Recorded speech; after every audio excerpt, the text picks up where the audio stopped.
إن الحمد لله نحمده ونستعينه ونستغفره ونؤمن به ونتوكل عليه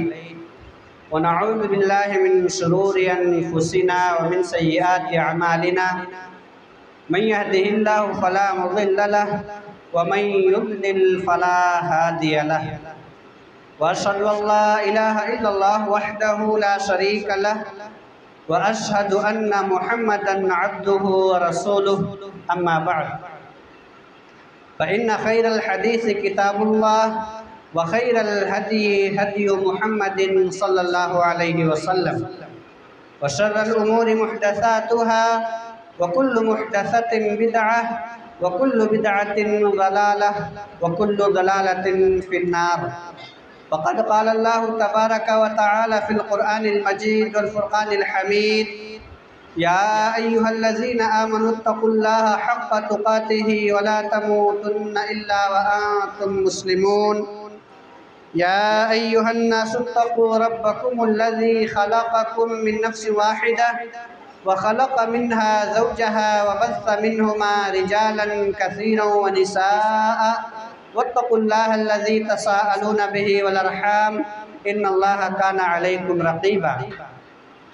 يا أيها الذين آمنوا اتقوا الله وقولوا قولا سديدا يصلح لكم أعمالكم ويغفر لكم ذنوبكم ومن يطع الله ورسوله فقد فاز فوزا عظيما. وقال تعالى في موضع آخر: يا أيها الذين آمنوا كتب عليكم الصيام كما كتب على الذين من قبلكم لعلكم تتقون. وقال النبي صلى الله عليه وسلم: كل عمل ابن آدم يضاعف الحسنة بعشر أمثالها إلى 700 ضعف إلى ما شاء الله. يقول الله: إلا الصوم فإنه لي وأنا أجزي به. الحديث أخرجه ابن ماجہ وصححه الألبانی رحمہ اللہ. محترم سامعین، تمام قسم کی تعریف، حمد و ثنا، بزرگی و کبریائی اس وحدہ لا شریک لہ کے لیے لائق و سزاوار ہے جس نے انسانیت کی تخلیق کی، اس کائنات کو بنایا اور ہمیں اور آپ کو متعدد مواقع فراہم کیے تاکہ ہم ان مواقعوں کا فائدہ اٹھا کر کے زیادہ سے زیادہ نیکیاں سمیٹ سکیں. اس کے بعد درود و سلام کا نذرانہ پیش ہو انبیاء علیہم السلام کی جماعت پر، خصوصاً ہمارے پیارے نبی خاتم الانبیاء سید المرسلین جناب محمد رسول اللہ صلی اللہ علیہ وسلم پر، جن کی امتی ہونے کا شرف ملا اور جنہوں نے اللہ رب العالمین کی باتوں کو ہم تک کما حقہ پہنچایا. محترم سامعین، ہم شعبان مہینے سے گزر رہے ہیں. رمضان المبارک کا مہینہ آنے میں بڑا کم وقت بچا ہے، ایک ہفتے سے بھی کم مدت بچی ہے. اللہ رب العالمین سے دعا ہے کہ بار الہ نیکیوں سے، رحمتوں سے اور بھلائیوں سے بھرا ہوا یہ مہینہ ہم سب کو عطا فرمائے، ہم سب کو نصیب فرمائے. بات شروع کرنے سے پہلے میں 3 حدیث آپ کے سامنے پیش کرتا ہوں. وقت کم ہے اس لیے حدیث کا ترجمہ خالی پیش کرتا ہوں. آپ نے ایک حدیث صحیح مسلم کی روایت ہے، بارہا سنا ہوگا کہ بنی اسرائیل کا ایک شخص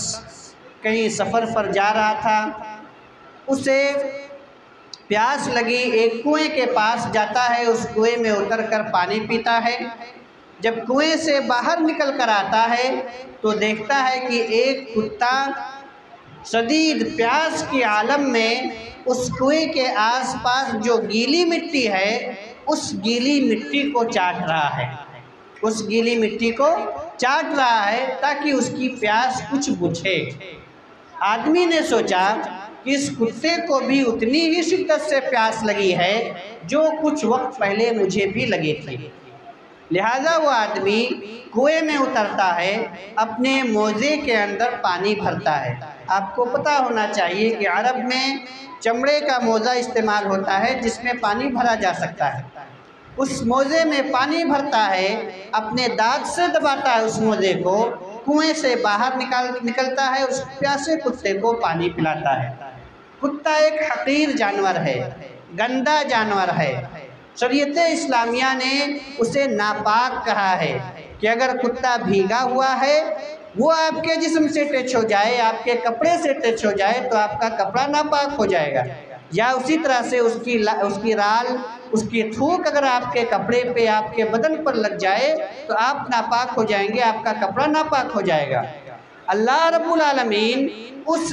حقیر اور ناپاک پیاسے کتے کو ایک آدمی پانی پلاتا ہے، اتنا خوش ہوتا ہے، اتنا خوش ہوتا ہے اللہ تعالیٰ کہ اس کے سارے گناہوں کو معاف کر کے اسے جنت میں جگہ دے دیتا ہے۔ صحابہ کرام نے عرض کیا کہ کیا اللہ کے رسول ان چوپایوں میں بھی ہمارے لیے اجر ہے؟ اللہ کے رسول نے فرمایا فی کل کبد رطبۃ اجر، کہ ہر تر سینہ کے اندر، یعنی ہر وہ چیز جس کے اندر جان ہے، جس کے اندر روح ہے، جس کے اندر زندگی ہے، ان کے ساتھ احسان کرنے میں آپ کو ثواب ملے گا۔ ایک حدیث اسی کے بالمقابل، بنی اسرائیل کی ہی ایک عورت ایک بلی کو باندھ دیتی ہے، قید کر دیتی ہے، اسے نہ کھانا کھلاتی ہے، نہ پانی پلاتی ہے، اور نہ ہی اسے چھوڑتی ہے کہ وہ بلی جائے کیڑے مکوڑوں کو کھا کر کے اپنی پیاس، اپنی بھوک مٹائے، اور وہ بلی تڑپ تڑپ کر مر جاتی ہے۔ اللہ رب العالمین اس عورت کے اس عمل سے اتنا ناراض ہوتا ہے، اتنا ناراض ہوتا ہے کہ اس کے سارے نیکیوں کو برباد کر کے اسے جہنم میں داخل کر دیتا ہے۔ وجہ، سبب، ایک بلی کو اس نے بھوکا پیاسا رکھا۔ ایک اور حدیث صحیح مسلم، دونوں حدیثیں بخاری اور مسلم کی ہیں، ایک تیسری حدیث صحیح مسلم کی ہے کہ قیامت کے دن، لمبی حدیث ہے، اللہ رب العالمین ایک بندے سے سوال کرے گا استطعمتک فلم تطعمنی، کہ اے میرے بندے، میں نے تجھ سے کھانا طلب کیا اور تو نے مجھے کھانا طلب نہیں دیا۔ وہ بندہ کہے گا وَكَيْفَ أُطْعِمُكَ وَأَنْتَ رَبُّ الْعَالَمِينَ، کہ اے اللہ میں تجھے کیسے کھانا کھلاتا جبکہ تو رب العالمین ہے، سارے جہاں کا رب ہے، تجھے میں کیسے کھانا کھلاتا؟ اللہ تعالیٰ کہے گا کہ میرے فلاں بندے نے جو بھوکا تھا تجھ سے کھانا طلب کیا تھا،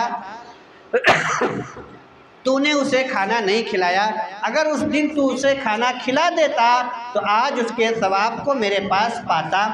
اسی طرح اللہ کہے گا کہ میں نے تجھ سے پانی طلب کیا، تو نے مجھے پانی نہیں پلایا۔ بندہ پھر وہ کہے گا کہ اللہ میں تجھے کیسے پانی پلاتا جبکہ تو رب العالمین ہے۔ اللہ تعالیٰ کہے گا کہ میرے فلاں بندے نے تجھ سے پانی طلب کیا اور تو نے اسے پانی نہیں پلایا، اگر اس وقت تو اسے پانی پلا دیتا تو آج اس کے ثواب کو میرے پاس پاتا۔ لمبی حدیث ہے، اور اسی طرح متعدد چیزیں اللہ تعالیٰ اس بندے سے سوال کرے گا۔ کہنے کا مطلب یہ ہے کہ اس حدیث کے اندر اللہ رب العالمین اپنے ایک بندے کے بھوک اور پیاس کو اپنی بھوک اور پیاس قرار دے رہا ہے۔ اب آئیے ایک سوال کرتے ہیں کہ رمضان المبارک کے مہینے میں ہمیں 14 گھنٹہ، 15 گھنٹہ، بعض ممالک میں 18 گھنٹہ، 20، 22 گھنٹہ، جہاں جس طرح دن ہوتا ہے، اللہ رب العالمین ساری چیزیں رہنے کے باوجود، کھانا پینا، اسی طرح دیگر نعمتیں رہنے کے باوجود اللہ ہم سے کیوں چاہتا ہے کہ ہم بھوکے اور پیاسے رہیں؟ وہ اللہ جو ایک پیاسے کتے کو پانی پلانے پر اتنا خوش ہوتا ہے، اتنا خوش ہوتا ہے کہ ایک شخص کے سارے گناہوں کو معاف کر کے اسے جنت میں داخل کر دیتا ہے، وہی اللہ آخر ہمارے پاس ساری چیزیں رہنے کے باوجود ہمیں ایک متعینہ مدت تک کے لیے بھوکا پیاسا کیوں رکھنا چاہتا ہے؟ سوال ہے۔ ایک اللہ جو ایک بلی کو بھوکا پیاسا رکھنے کی وجہ سے اتنا ناراض ہوتا ہے کہ ایک عورت کو جہنم میں داخل کر دیتا ہے، آخر وہی اللہ ہمیں ایک متعینہ وقت تک کے لیے بھوکا پیاسا کیوں رکھنا چاہتا ہے؟ اسی طرح جو اللہ اپنے بندے کی بھوک کو، اپنے بندے کی پیاس کو اپنی بھوک، اپنی پیاس قرار دے رہا ہے، وہی اللہ ہمیں اور آپ کو ایک متعینہ مدت تک کے لیے بھوکا کیوں رکھنا چاہتا ہے؟ میرے بھائیوں، ظاہر سی بات ہے اللہ رب العالمین ہمیں اور ہم سے اور آپ سے یہ قربانی مانگ رہا ہے، یہ قربانی لے رہا ہے کہ کھانا آپ کے گھر میں موجود، پانی آپ کی پہنچ کے قریب، پانی آپ پی سکتے ہیں۔ اللہ نے کہہ دیا آپ پانی نہیں پی رہے، کھانا نہیں پی رہے، اسی طرح بہت ساری جائز چیزیں جو اللہ نے آپ کو عطا کی تھی اس کو نہیں استعمال کر رہے، نہیں کھا رہے ہیں۔ اللہ رب العالمین اس کے عوض میں ہمیں کوئی بڑی چیز دینا چاہتا ہوگا۔ وہ چیز کیا ہے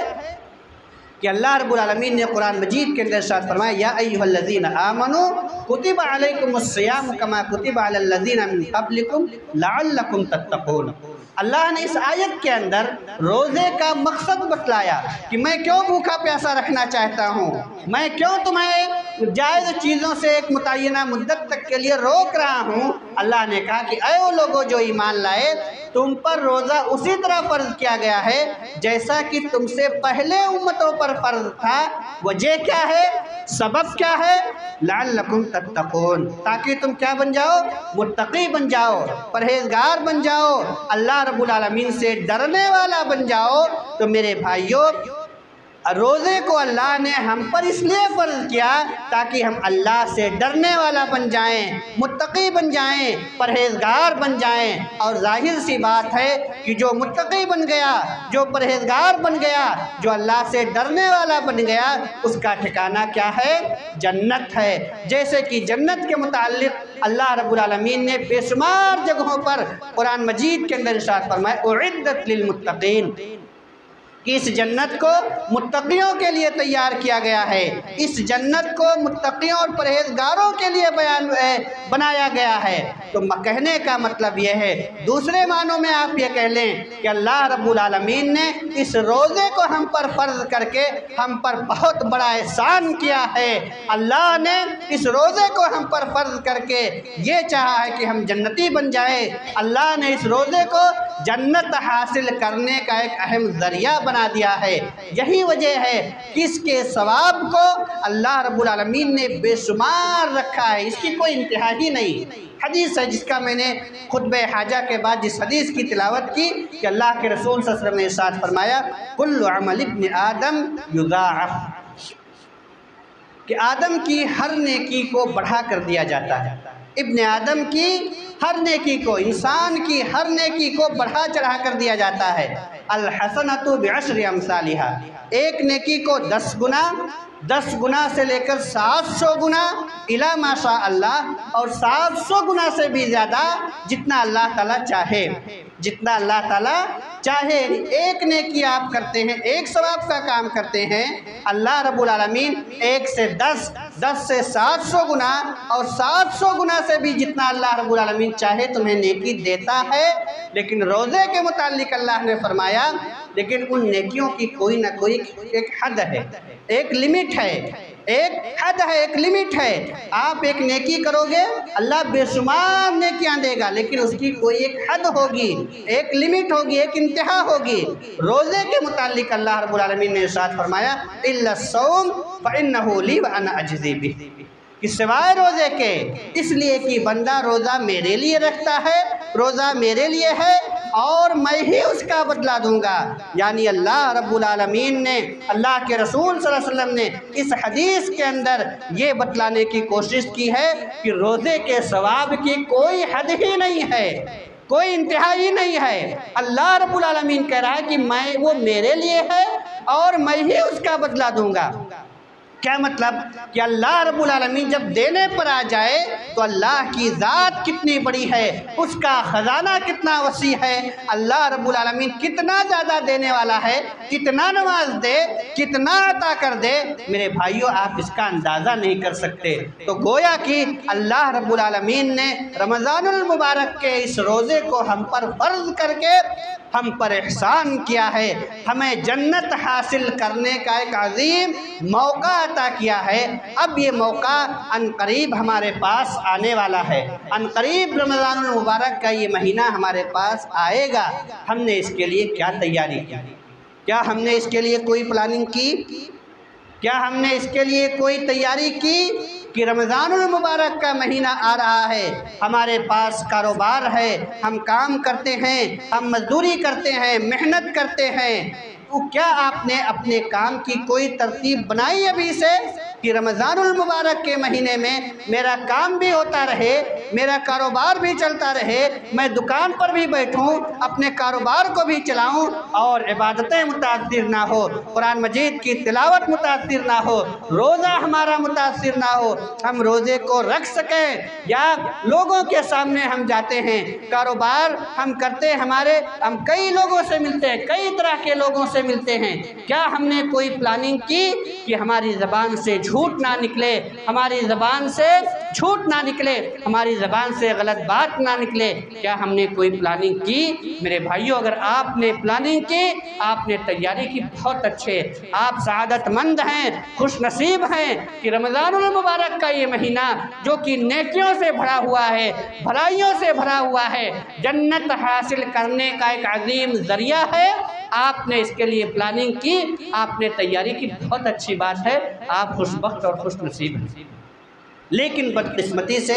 اگر آپ نے اس کے لیے تیاری نہیں کی، اگر آپ نے اس کے لیے کوئی پلاننگ نہیں کی، آپ نے خالی ظاہری چیزیں، اپنے گھر کی صاف صفائی کر لی، اپنے گھر کے فرنیچر کو چینج کر دیا، اپنے گھر کے پردوں کو چینج کر دیا، ظاہری چیزیں اگر آپ نے کی، حقیقی معنوں میں جو تیاری کرنی چاہیے تھی وہ تیاری اگر آپ نے نہیں کی تو یقین مانے آپ سے بڑا بد نصیب کوئی شخص نہیں ہو سکتا کہ اتنا نیکیوں والا، اتنا عظیم مہینہ آپ کے پاس آ رہا ہے، آپ نے اس کے لیے کوئی تیاری نہیں کی۔ میرے بھائیوں، آپ تیاری کریں، ظاہر سی بات ہے، کاروبار کرتے ہیں، اس میں وقت لگتا ہے، اس میں ٹائم دینا پڑتا ہے، بہت سارے ہمارے بھائی محنت مزدوری کرتے ہوں گے، محنت کا کام کرتے ہوں گے۔ اللہ رب العالمین آپ لوگوں کو توفیق دے، آپ تیاری کریں کہ آپ کام بھی کریں، آپ محنت بھی کریں، آپ کا روزہ متاثر نہ ہو، آپ روزے کو نہ چھوڑیں، آپ قرآن مجید کی تلاوت سے دور نہ ہوں،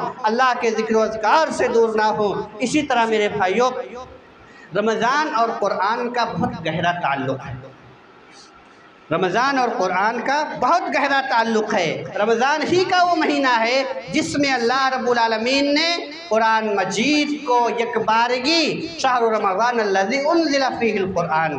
رمضان المبارک کا وہ مہینہ ہے جس میں قرآن مجید کو نازل کیا گیا، یعنی اللہ رب العالمین نے، اسی طرح آپ نے فرمایا سورہ لیلۃ القدر کے اندر کہ رمضان المبارک کا بابرکت وہ مہینہ ہے کہ رمضان المبارک میں لیلۃ القدر کی رات کو اللہ رب العالمین نے پورے قرآن مجید کو 7ویں آسمان لوح محفوظ کے اندر جو قرآن لکھا ہوا ہے وہاں سے رمضان المبارک کے بابرکت مہینے میں لیلۃ القدر کی رات کو یکبارگی اللہ رب العالمین نے نازل کر کے یہ آسمانی دنیا، جو آسمان ہمیں نظر آ رہا ہے، اس پر بیت العزہ نامی ایک جگہ پر محفوظ کر دیا، اور وہاں سے اللہ کے رسول صلی اللہ علیہ وسلم کی 23 سالہ نبوی زندگی کے اندر وقفے وقفے سے قرآن مجید کو اللہ کے رسول صلی اللہ علیہ وسلم پر نازل فرمایا۔ اسی طرح میرے بھائیوں، ہر سال جبرائیل علیہ السلام اللہ کے رسول صلی اللہ علیہ وسلم کے پاس رمضان کے مہینے میں آتے اور جتنا قرآن نازل ہوا رہتا تھا اتنے قرآن کو آپ اعادہ کرواتے، اتنے قرآن کو جبرائیل علیہ السلام پورے قرآن کو جتنا اس وقت تک نازل ہوا رہتا اس کو اللہ کے رسول صلی اللہ علیہ وسلم سے دہرواتے، آپ کو پڑھاتے، آپ پڑھتے، اور وہ سال جس سال آپ کی وفات ہوئی اس سال جبرائیل علیہ السلام نے پورے قرآن کا 2 مرتبہ اعادہ کروایا، 2 مرتبہ اللہ کے رسول صلی اللہ علیہ وسلم کو پورے قرآن کو پڑھایا۔ تو میرے بھائیوں، رمضان سے قرآن مجید کا بڑا گہرا تعلق ہے، اور اللہ رب العالمین کی سب سے افضل ذکر، اللہ کو سب سے اچھا یاد کرنا اس کے کلام کو پڑھنا ہے۔ لہٰذا آپ قرآن مجید کی تلاوت کو آپ ہر سال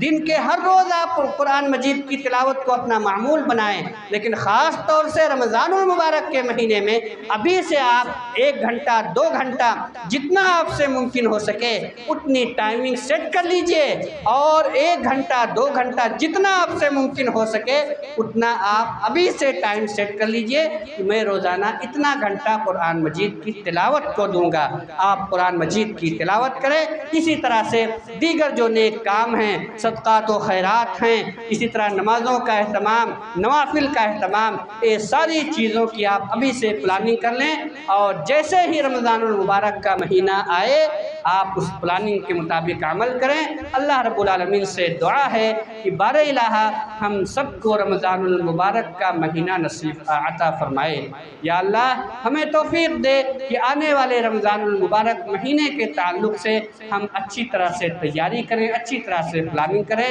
یا اللہ اسی طرح جب رمضان المبارک کا مہینہ آ جائے تو ہمیں توفیق دے کہ ہم تیری زیادہ سے زیادہ عبادت کریں، قرآن مجید کی تلاوت کریں، اور تیرے دیگر نیک اعمال کریں۔ آمین وآخر دعوانا الحمدللہ رب العالمین۔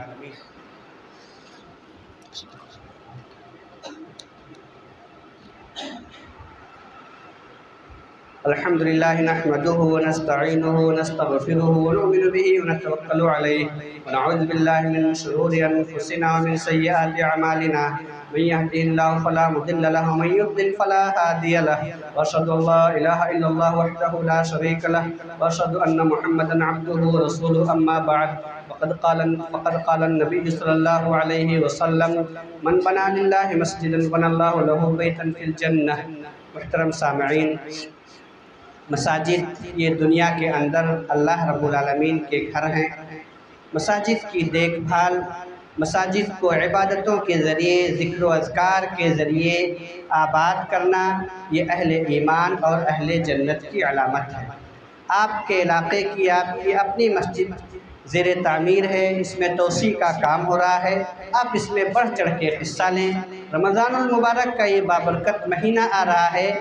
آپ ابھی بھی اسی وقت سے، یا رمضان المبارک کا مہینہ آ جائے اس وقت تک اس مسجد کے کام کو آپ مکمل کر لیں۔ میرے بھائیوں، اللہ رب العالمین نے مساجد کی تعمیر پر اجر عظیم کا وعدہ عطا فرمایا، اور اللہ کے رسول صلی اللہ علیہ وسلم کی زبانی اللہ نے ارشاد فرمایا، من بنا للہ مسجدا بنى اللہ لہ بیتا فی الجنہ، کہ جو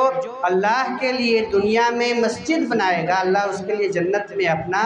ایک گھر اسے عطا فرمائے گا۔ لہٰذا میرے بھائیوں، یہ آپ کی اپنی مسجد ہے، اس میں آپ نماز پڑھتے ہیں، آپ کے بچے دین کی تعلیم حاصل کرتے ہیں، آپ اس کی جتنا ہو سکے آپ سے اس کی توسیع میں حصہ لیجئے۔ اللہ رب العالمین ہم سب کے صدقات و خیرات کو صرف قبولیت سے نوازے، آمین۔ قال اللہ تبارک و تعالی فی القرآن المجید والفرقان الحمید، ان اللہ وملائکتہ یصلون علی النبی یا ایھا الذین آمنوا صلوا علیہ وسلموا تسلیما، اللہم صل علی محمد وعلی آل محمد كما صليت على إبراهيم وعلى آل إبراهيم إنك حميد مجيد، اللهم بارك على محمد وعلى آل محمد كما باركت على إبراهيم وعلى آل إبراهيم إنك حميد مجيد۔ عباد الله رحمني ورحمكم الله، إن الله يأمر بالعدل والإحسان وإيتاء ذي القربى وينهى عن الفحشاء والمنكر والبغي يعظكم لعلكم تذكرون، اذكروا الله يذكركم وادعوه يستجب لكم، ولذكر الله أكبر والله يعلم ما